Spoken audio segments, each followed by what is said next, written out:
5월 첫날부터 이어진 휴일이 아직 며칠 더 남았습니다. 공항은 유례없는 인파로 북적였고 고속도로도 5월을 즐기기 위해 떠나는 차량으로 가득 찼다고 합니다. 어떤 집사님은 장흥까지 가는데 9시간 30분이 걸렸다고 이야기합니다. 그쯤이면 차라리 미국을 가는 게 낫습니다. 빈 곳은 교회뿐입니다. 이렇게 하려고 했는데 그렇게 하기에는 너무 많은 것 같아서 안 하도록 하겠습니다. 5월이 이토록 좋은 것은 단지 쉬는 날이 많기 때문만은 아닙니다. 공동체의 시작인 가정이 만날 날이 많고 서로의 사랑을 확인할 수 있는 날이 많기 때문입니다. 어린이날, 어버이날, 스승의 날, 부부의 날. 동순교회 처음 오던 첫 번째 되는 해에 첫째 아들이 해화초등학교에 입학했습니다. 초등학생이 되고 어버이날이 다가오자 내심 기대가 되었습니다. 그동안 유치원 다닐 때 쓸데없는 것을 너무 많이 받아서 초등학생이 되면 좀 달라지지 않을까 그런 기대감을 가지고 있었습니다. 어버이날 당일 첫째가 선물을 주었는데 본인이 직접 만들었다며 종이로 만든 카네이션을 주었습니다. 좋기도 했지만 기대보다 약해서 솔직히 말하면 실망했습니다. 작년 이맘때 초등학교 2학년 되던 날 어버이날이 되었습니다. 이제 초등학교 2학년인데 다른 게 있지 않을까 기대했지만 역시 돌아오는 것은 종이로 만든 카네이션이었습니다. 기대가 물거품이 되자 학교를 보낸 후에 생각했던 바를 즉각 행동으로 옮겼습니다. 아이의 저금통을 뜯어서 고기를 샀습니다. 그리고 그날 저녁 고기의 출처를 모른 채 가족이 맛있게 먹었습니다. 훗날 고기의 출처가 밝혀지자 아이가 당황은 했지만 자기도 먹은지라 별다른 반응 없이 넘어갔습니다. 오늘은 어린이 주일이고 어린이날이 다가옵니다. 오늘 예배 끝나면 제 저금통부터 숨겨야겠습니다. 아직 아이에게 유산을 나눠줄 마음이 전혀 없습니다. 그러나 세상의 모든 아버지가 저와 같지는 않습니다. 아버지는 늘 자식을 위해 헌신합니다. 최근 화제가 된 영상이 있어 소개하려고 합니다. 가장 지키고 싶은 꿈이라는 짧은 영상입니다. 수능 시험을 끝낸 고3 아이들에게 자신의 꿈이 무엇인지 물어봅니다. 그리고 자신의 삶이 1년 남았다면 꿈과 5억 중 무엇을 택할 것인가? 두 번째 질문도 이어집니다. 우리 아이들은 무엇을 택했을까요? 영상을 통해서 확인해 보겠습니다.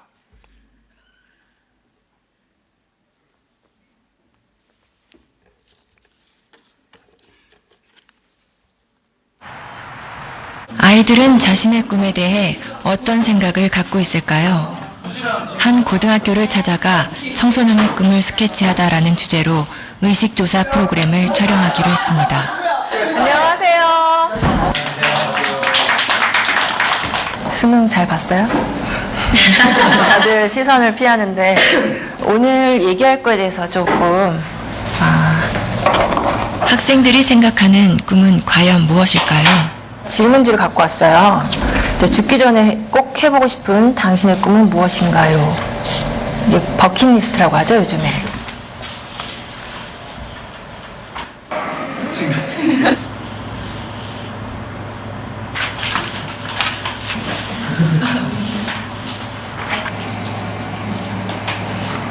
학교 운동장에 농사 짓기?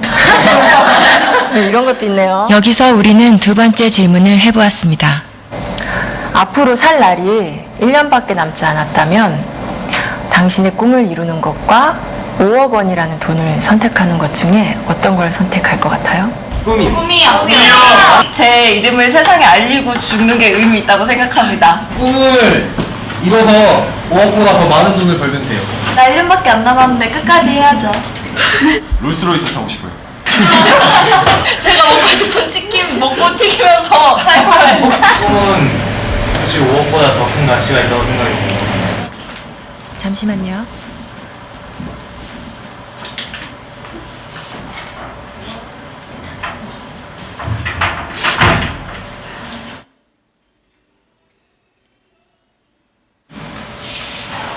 우리 온 가족이 함께 모여서 외식도 좀 거라한 데서 좀 해보고 싶고 하고 싶은 게 너무너무 많죠. 아들이랑 둘이서 배낭여행 한번 가고 싶어요. 맛집 투어? 아니에요? 저희 고향 양평으로 내려가서 그림같이 멋있는 집을 짓고 사랑하는 가족과 함께 행복하게 사는 게 제 꿈입니다. 조그만 극장이라도 하나 해줬으면 성진이가 하고 싶어 하는 거니까.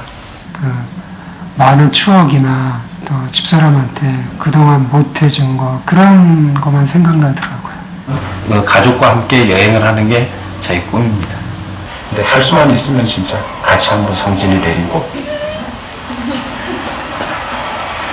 여행을 좀 해보고 싶습니다. 무슨 친구들 한 만나보고 싶어요. 맥주 한잔 마시고 싶어요. 이거 괜찮죠?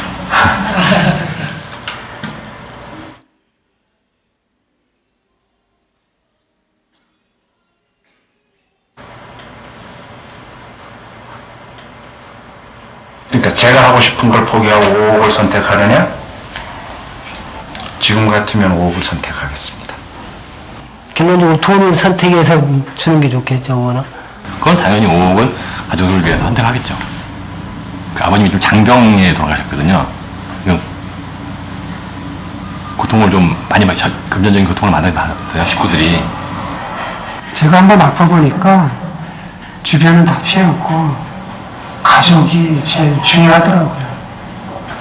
제가 앞으로 한번 일을 더 한다고 해서 현실적으로 5억을 벌어놓고 성진이한테 기여를 하고 간다는 보장이 있겠습니까? 5억을 선택하면 남겨진 가족들한테는 도움이 될 수 있으니까 저가 하고 싶은 일을 포기할 수 있죠. 그거를 대가로 한다면. 구체적인 얘기를 한다면 아들이 이제 뭐 자기가 생활하는데 뭐 사회생활하는데 기초자금이라도 뭐 될 수 있었으면 좋겠고. 뿐만 아니라 모든 부모들이 똑같은 생각을 갖고 있을 것 같은데요. 그렇죠. 저는 아빠고 가장이니까. 아버지들의 꿈은 아이들의 꿈과는 조금 달랐습니다. 자신의 꿈보다 가족을 가장 먼저, 가장 많이 생각하는 가장이라는 이름의 아버지. 아빠, 사랑해요. 그 곁에 항상 함께하겠습니다. 사랑해요. 아빠, 사랑해요. 아빠, 사랑해.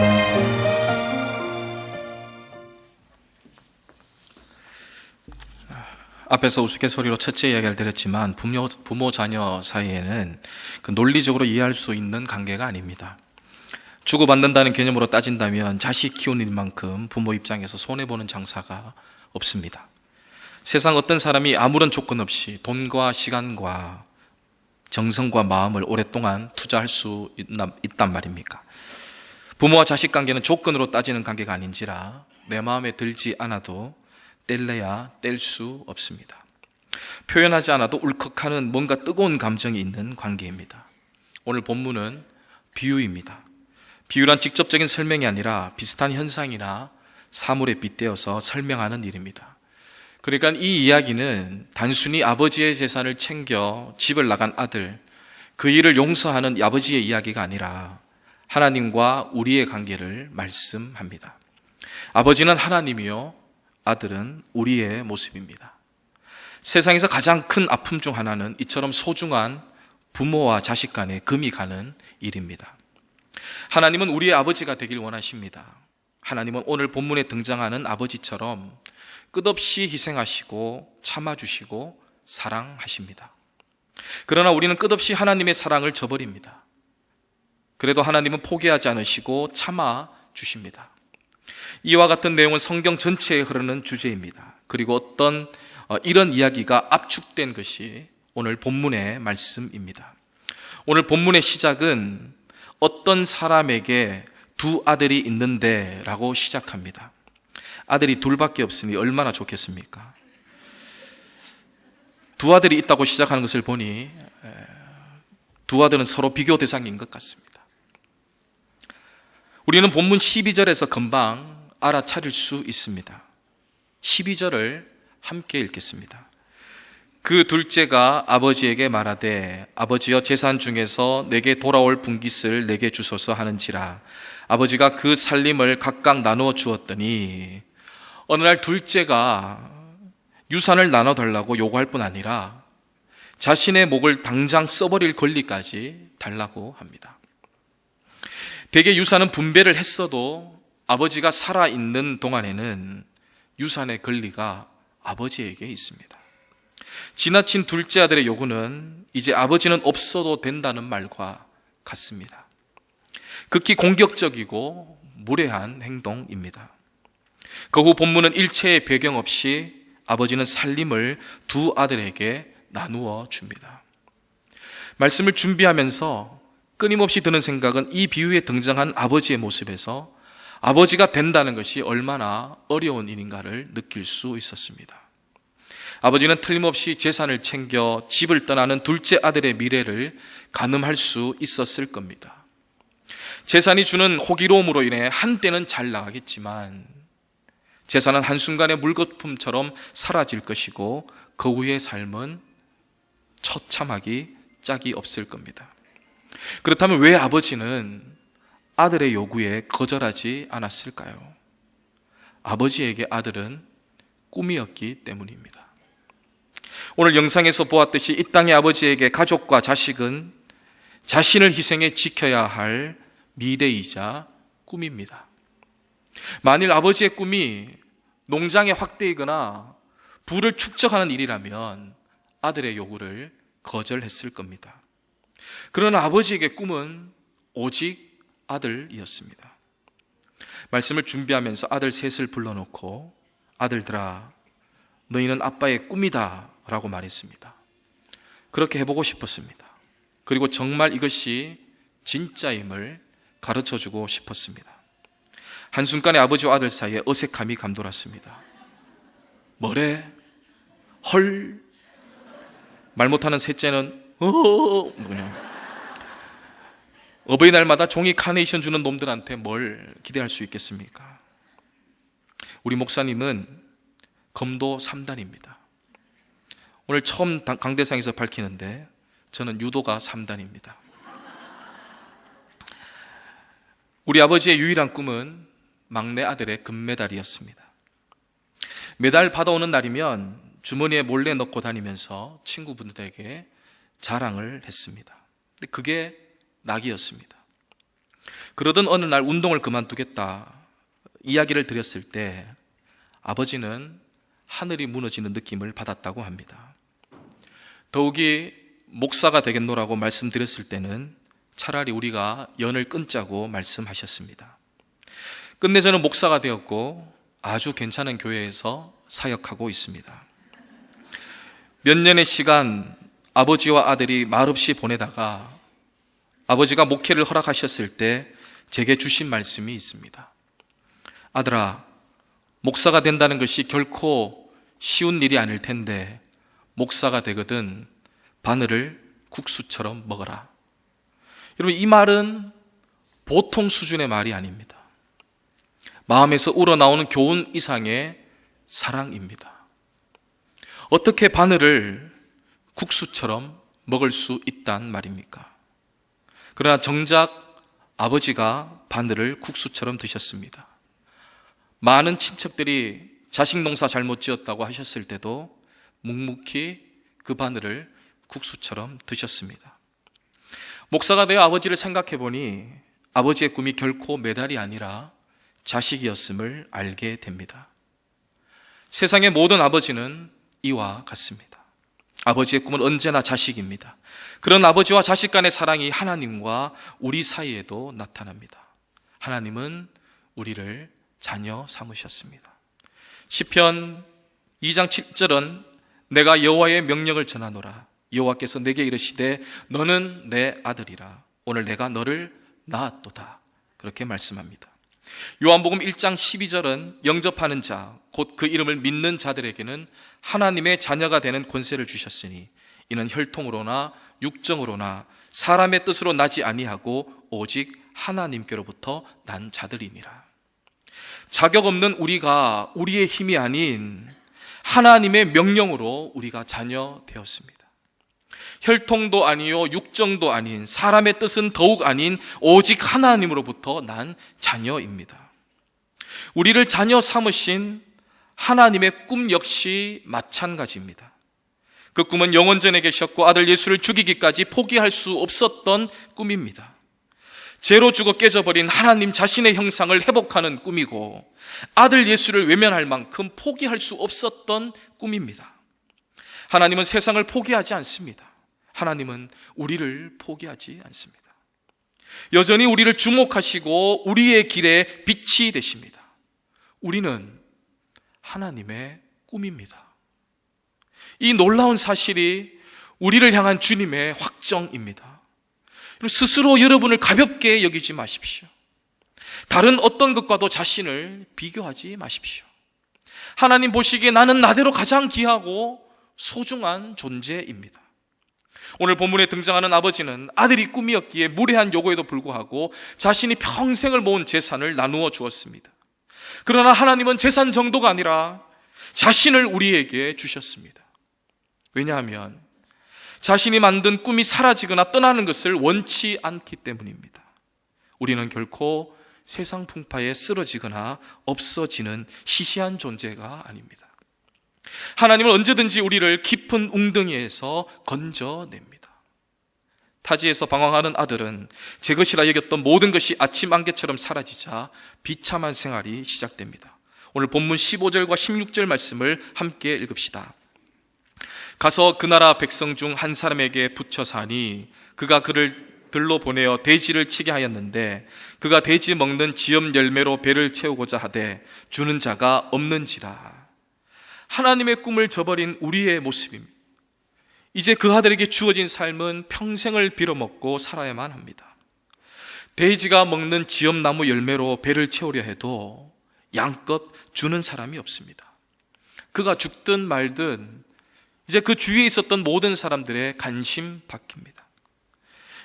아들은 이때 육체의 허기보다도 더한 절대의 고독을 느꼈을 겁니다. 모든 것을 잃어보기 전에는 정말 중요한 것들을 중요하게 여기지 못합니다. 한 발짝만 더 내디디면 인생이 완전히 끝나고 말겠다는 위기감이 아들에게 엄습해 옵니다.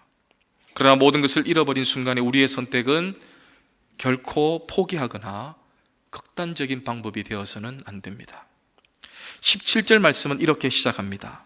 이에 스스로 돌이켜 헬라어 엘코마이는 오다라는 뜻이 있습니다. 이름과 멀어짐에서 돌아오는 행위입니다. 둘째 아들은 아버지에게 돌아갑니다.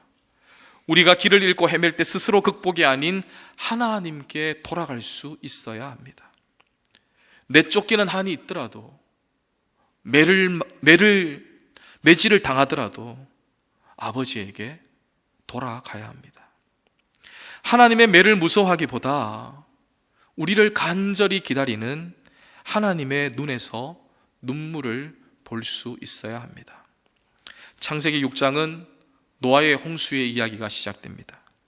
6장 5절은 여호와께서 사람의 죄악이 세상의 가득함과 그의 마음으로 생각하는 모든 계획이 항상 악할 뿐임을 보셨고 그로 인해 지었음을 한탄했다고 말씀합니다.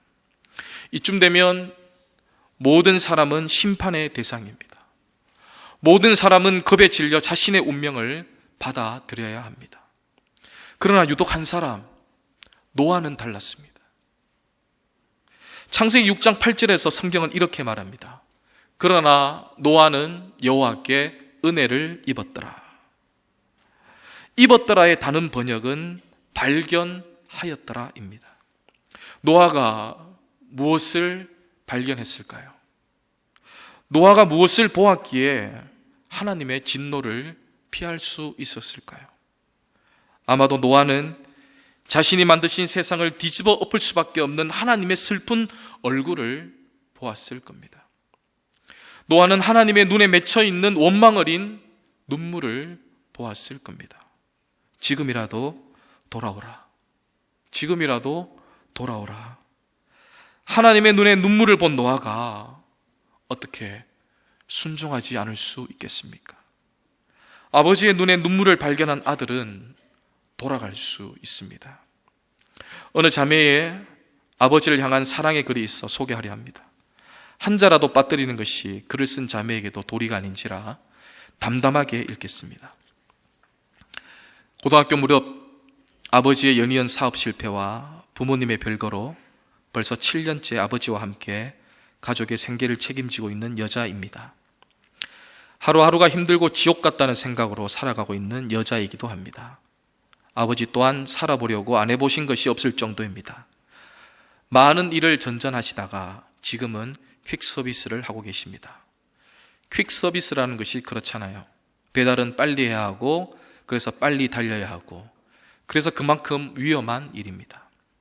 그러던 어느 날 제가 아는 것만도 4번째 사고가 나셨습니다. 그때마다 아버지는 엄마 잘 챙겨드리고 걱정하지 말라는 말만 하셨습니다. 며칠간 연락 안 될 거란 말도 덧붙이셨습니다. 며칠 후 만나보면 어김없이 얼굴과 팔에 긁힌 상처, 울컥하지만 아버지 속상하실까봐 참고 또 참고 했습니다. 얼마 전 아버지 생신이었습니다. 큰맘 먹고 티셔츠 한 장 사드리려고 매장에 갔지만 몇천 원 차이의 망설이는 제 자신이 서 있었습니다. 남들은 몇십만 원도 큰 망설임 없이 사는데 저는 아빠 선물임에도 몇천 원의 고민을 하다니 정말 마음이 아팠습니다. 몇 해째 아버지께 제대로 된 선물 하나 못 사드렸는데 하는 생각이 들었지만 결국엔 제일 싼 걸로 샀습니다. 그날 저녁 동생과 함께 식당 앞에서 아버지를 만났습니다. 아버지는 오토바이를 타고 오셨어요. 낡고 여기저기 찌그러진 아버지의 오토바이, 또 울컥해왔지만 잠시 누르고 맛있게 고기를 먹었습니다. 생신도 축하해드리고 선물도 드렸더니 어찌나 좋아하시던지 계속 미소만 짓고 계셨습니다. 그때 아버지가 고기 한 입 싸주신 고기를 오물거리며 먹다가 식탁 위에 있던 아버지의 핸드폰 액정을 무심코 봤습니다. 액정에 써있던 그 글귀, 그만 가고 싶다. 숨이 턱하고 막혀왔습니다. 또 머릿속이 온통 하얘졌습니다. 많은 빚에, 자식에, 다른 일을 할 수도 없고 얼마나 지치고 힘들었으면 액정에 그런 글을 써놓았을까. 그날은 모른 척하며 애써 웃었지만 목구멍까지 차오르는 울컥함을 참느라 정말 힘들었습니다. 아버지를 위해서라도 즐겁게 살려고 합니다. 정말 사는 것이 힘들고 지옥 같아도 그때마다 더 열심히 살아갈 겁니다. 그래서 우리 부모님 빚 다 갚아드릴 겁니다. 우리 부모님은 오늘도 자식을 위해 죽고 싶은 거, 힘든 거, 서러운 거, 아픈 거 꾹꾹 참아가며 열심히 살아가고 계신데 자식이 돼서 더 힘들게 하면 안 되잖아요. 아버지의 축 늘어진 어깨는 퇴근 후 자식들의 한박 웃음을 보며 다시 솟아오릅니다.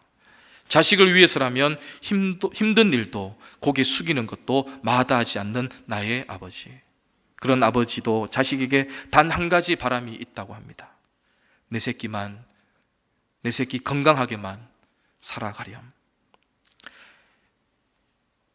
아버지의 속마음을 알고 눈물을 본 자식은 헛된 길로 갈 수 없습니다. 여전히 우리의 잘못된 선택을 마음 아파하시고 도우시기 원하는 하나님을 본다면 우리는 돌아갈 수밖에 없습니다. 아버지의 재산을 탕진한 아들은 모든 것을 잃고 나서야 자신이 진정 누구인지 깨달았습니다. 아, 나는 아버지의 꿈이었다. 나에게 돌아갈 집이 있다. 집으로 돌아올 능력을 상실한 우리를 데려가기 위해서 예수님은 스스로 잃어버린 아들이 되었습니다. 우리는 세상 매력에 빠져서 아버지의 집을 떠났지만 예수님은 세상의 추악함을 빤히 알면서도 우리 때문에 오셨습니다. 그리고 자신의 선택을 십자가에서 마지막 숨이 떨어지는 순간까지 후회하지 않았습니다. 왜요? 우리가 그분의 꿈이기 때문입니다. 이제 아들은 아버지를 만납니다. 이에 일어나서 아버지께로 돌아가니라. 아직도 거리가 먼데 아버지가 그를 보고 측은히 여겨 달려가 목을 안고 입을 맞추니 이미 아들은 아들이 아닌 종으로 살 각오가 되어 있습니다. 그러나 아버지의 생각은 아들의 생각과 전혀 다릅니다. 요한일서 4장 19절은 우리가 사랑함은 그가 먼저 우리를 사랑하셨음이라. 아버지는 아들이 집을 나간 순간부터 기다렸습니다. 하나님의 사랑은 더합니다. 우리보다 먼저 사랑한 하나님은 조금도 변함이 없습니다. 오늘 본문도 이 사실을 확인시켜 주지 않습니까? 아직도 거리가 멀어요. 아버지가 그를 보고 측은히 여겨 달려가 목을 안고 입을 맞추니 아버지는 그대로입니다. 그러나 아들은 재산을 탕진하고 돼지가 먹는 지엽 열매를 먹을 정도로 집 나갈 때의 모습과 다르지 않습니까? 멀쩡한 부잣집 아들이 아니라 하루아침에 거린이 된 아들이 아닙니까? 그러나 그 모습조차도 누가 먼저 알아보는가? 아버지가 먼저 그 아들을 알아봅니다. 아버지가 먼저 알아본다는 것은 아들이 집을 나간 후 편히 잠을 한번 자본 적이 없고 언제나 동일한 모습으로 기다렸다는 것을 증명합니다. 왜냐하면 여전히 아버지의 꿈은 아들이기 때문입니다. 말씀을 준비하면서 한 주 내내 떠나지 않는 찬양이 있었습니다. 잘하는 찬양이지만 그냥 하려고 합니다. 간혹 찬양을 하면 따라 부르시는 분들이 있는데 그러지 마십시오. 헷갈립니다. 이건 나온 지 얼마 안 돼서 따라 부르기도 힘들 겁니다. 주여, 우린 연약합니다. 우린 오늘을 힘겨워합니다. 주 뜻 이루며 살기엔 부족합니다. 우린 연약합니다. 주여, 우린 넘어집니다. 오늘 하루 또 실수합니다. 주의 긍휼을 구하는 죄인입니다. 우린 주만 바라봅니다. 한없는 주님의 은혜 온 세상 위에 넘칩니다. 가릴 수 없는 주 영광 온 땅 위에 충만합니다. 주님만이 길이오니 우린 그 길 따라갑니다. 그날에 우리를 이루시 주는 완전합니다. 여러분, 이 찬양 제목이 주는 완전합니다 입니다. 주님이 완전하다는 사실도 두말할 필요가 없고 우리가 불완전하다는 것도 마찬가지입니다.